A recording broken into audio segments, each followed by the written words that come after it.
Sex, porn, love addiction is all about self-soothing to manage your emotions. It got set up back in the childhood development years. It's just not about sex, it's not about porn. It's all about the repeated use has set up the physiology to crave those dopamine, serotonin, oxytocin, self-manufactured drugs in the body. It's impacting women, men, children aged 10 to 75 across all the age ranges, the sexes, the cultures, the professions.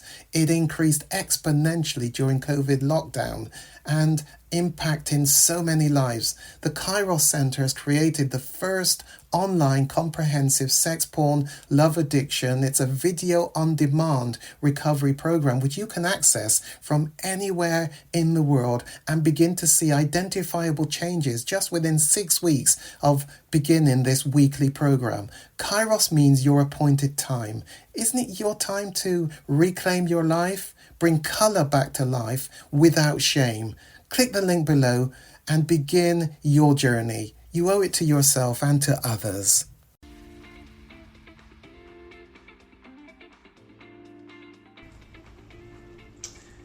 Let me read to you the second part of the article that she wrote on managing triggers, part 2, and she entitled this one, Turning Down the Smoke Alarm. As well as being unwelcome intrusions, triggers are also clues to our dissociated trauma when we separate from ourselves. Like pop-up reminders of things from the past that our brains have interpreted as danger. They can therefore point us towards what we still need to process. And remember, when we talk about processing, one of the models that I offer to you is this thing called EMDR, Eye Movement Desensitisation Reprocessing. Ask me more about that if you would like some more information. So while being difficult to deal with, they can also become useful guides on our therapeutic journey of recovery. Rather than being ashamed of triggers, we can start to see that they are our brain's best attempt to keep us safe and to giving us maximum warning time to respond to potential threats. That's an interesting way of looking at triggers, isn't it?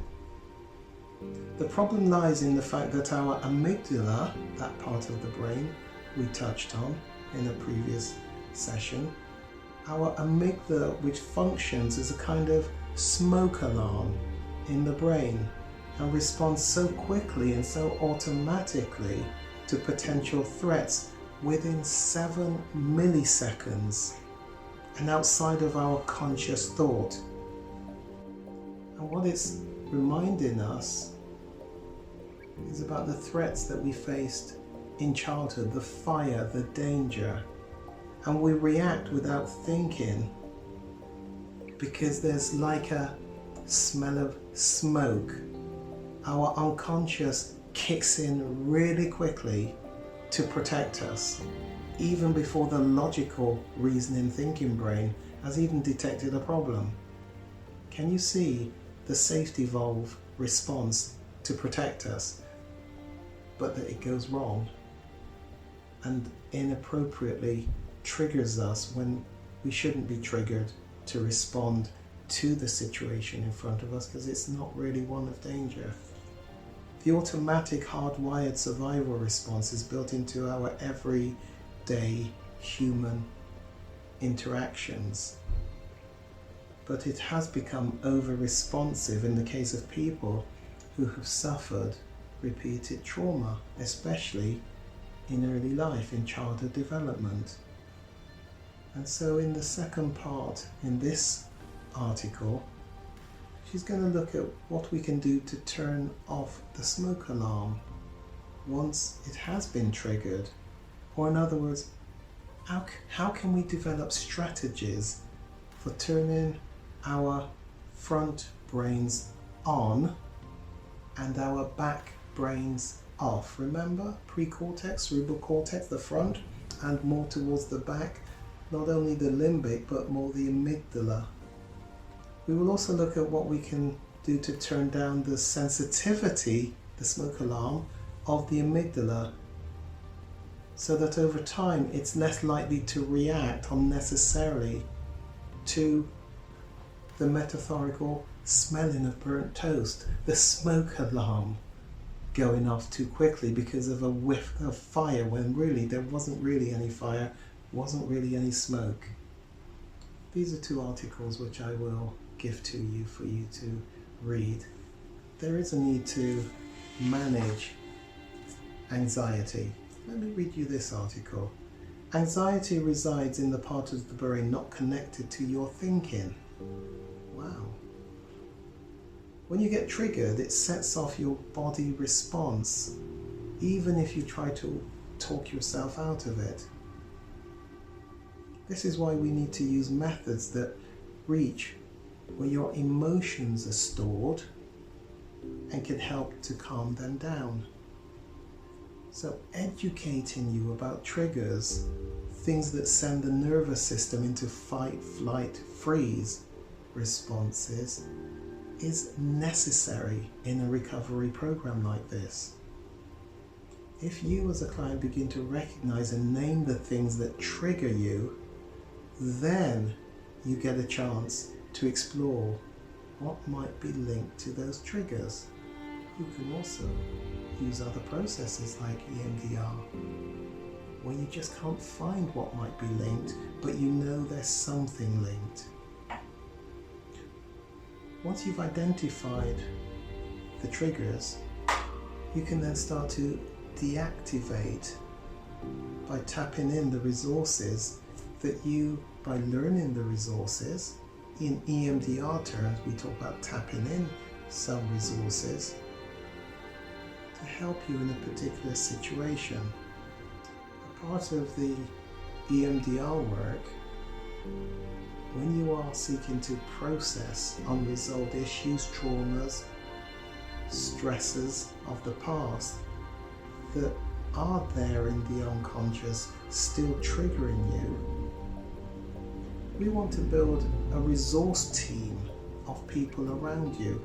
I won't go into too much detail about that, but why not contact me to talk about EMDR and the role that can play in helping you to deal with persistent and unresolved issues in your life. What we're wanting to do in this session is help you to identify your triggers. Identifying your triggers.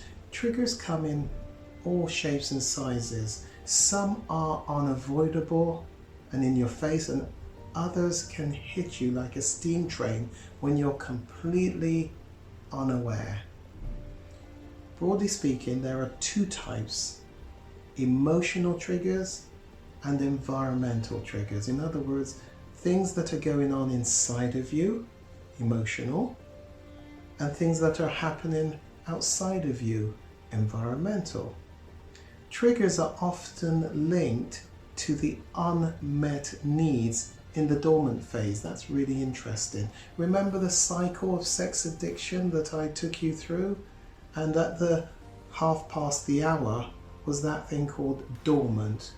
You're not doing the behaviours, but it hasn't gone anywhere. And actually that's where the desire, the function, the role actually lives. All the stuff that you might be triggered by and want to act out is there still inside of you, but it's dormant, just waiting for you to move to the next place where something triggers it out. So this sentence, which is a significant sentence, triggers are often linked to the unmet needs in the dormant phase. For example, if you discover that one of the things you get from acting out is a way of avoiding the feelings of loneliness and instead enjoy the feeling of being affirmed and wanted, the chances are that being rejected by a partner, by a friend, finding yourself alone, feeling bored, are likely to be triggers. And the same is true that you're then going to use porn as a way of self-soothing the anxiety, the anger, the frustrating day at work, the boredom,